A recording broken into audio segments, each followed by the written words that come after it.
महाराज के आने का समय हुआ है। चाहे कोई भी हो, बगल से आना पड़ेगा। सबको आगे आना होगा।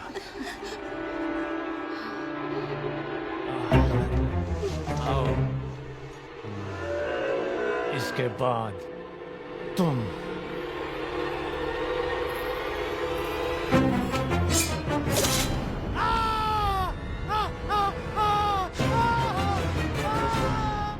इसे बंदी बना लो, बंदी बना लो इसे।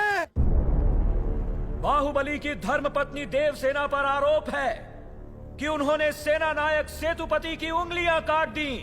राजमाता शिवगामी देवी की आज्ञा से श्री श्री भल्लाल देव महाराज के समक्ष ये सुनवाई प्रारंभ हो रही है। अवश्य। देवसेना, क्या तुम्हें अपने अपराध के बारे में कुछ कहना है? किसी सुनवाई के बिना ही मुझे हथकड़ियां पहना दी गई और पहले ही निर्णय हो चुका है कि मैं अपराधी हूं। ये कहां का न्याय है? तुम निर्दोष साबित होने तक अपराधी हो। यही माहिष्मति का दंड विधान है। आदिवासी भी जिन्हें घिनौना समझते हैं, उन तौर तरीकों को आप दंड विधान कहते हैं? तो ऐसे दंड विधान को आग लगा दीजिए। अपने न्याय शास्त्र को गंगा में बहा दीजिए, अपने शासन को सूली पर चढ़ा दीजिए। जिस राज्य की मति भ्रष्ट है, उसका माहिष्मति जैसा बड़ा नाम? छी! देवसेना, इस महान साम्राज्य के बारे में अगर एक और अपशब्द भी निकाला। बड़ी बड़ी प्रतिमाओं और ऊंचे ऊंचे सिंहासनों से महान साम्राज्य नहीं बनता राजमाता, एक विशाल हृदय से बनता है। लगता है वो यहाँ किसी के पास नहीं है। धिक्कार है। देख लिया महाराज, आपके सामने इतनी निर्लज्जता के साथ बात कर रही हैं, तो सोचिए मेरे सामने आपके बारे में कितनी तुच्छ बातें कही होंगी। सोच के देखिए महाराज। वास्तव में क्या हुआ था बताओ सेतुपति। शिवालय भक्तों से भरा हुआ था महाराज। देवसेना भी वहां दर्शन के लिए आई। तभी आपके आने का समय हो गया था, तो मैंने उनसे कहा कि वो मुख्य द्वार की जगह दूसरे द्वार से आए। बाहु, ये क्या व्यवहार है? तुम पीड़ित को धमका रहे हो। विनती करने से सच बाहर नहीं आएगा महाराज। अपनी हद पार कर रहे हो बाहुबली। एक गर्भवती को बेड़ियों के साथ खड़ा करके ये सभा पहले ही अपनी हद पार कर चुकी है माँ। चाहे गर्भवती हो या वृद्ध, तुम हो या मैं, न्याय विधान सबके लिए एक है। जानते भी हो क्या हुआ था? क्या हुआ था देवसेना? शिवालय में सभी महिलाओं को एक तरफ बुलाया। अंदर भेजने के बहाने वो सब पर हाथ डाल रहा था। मेरे साथ भी वो यही करने वाला था, तो उसकी उंगलियां काट दी। गलत किया देवसेना। औरत पर हाथ डालने वाले की उंगलियां नहीं काटते, काटते हैं उसका गला।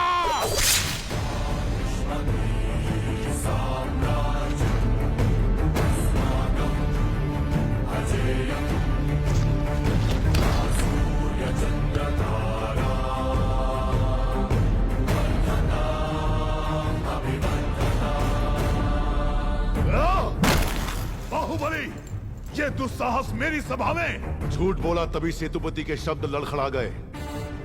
निर्दोष है तभी देवसेना ने निडर होकर सब सच कह दिया। सेतुपति दोषी साबित हुआ, उसका सर कट गया। बाहुबली, मान लिया सेतुपति अपराधी है भी, तो इसका निर्णय किसे करना चाहिए, दंड देने का अधिकार किसे होना चाहिए? तुम्हें या महाराज को? या फिर तुम खुद को महाराज मानते हो? गोद भराई के दिन तुम्हारी पत्नी चाहती थी कि महाराज तुम्हें बनना चाहिए। उसकी इच्छा पूरी करने के लिए ये दुस्साहस किया तुमने।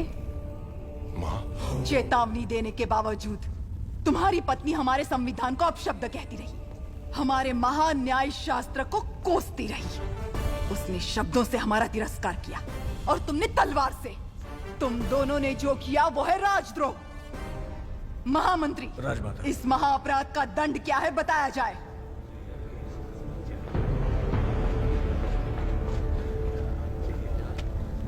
राजकुटुंब से यदि ऐसा अपराध होता है तो उन्हें राजमहल से सदा के लिए बहिष्कृत कर दिया जाए। राजमाता, इस पर अमल किया जाए।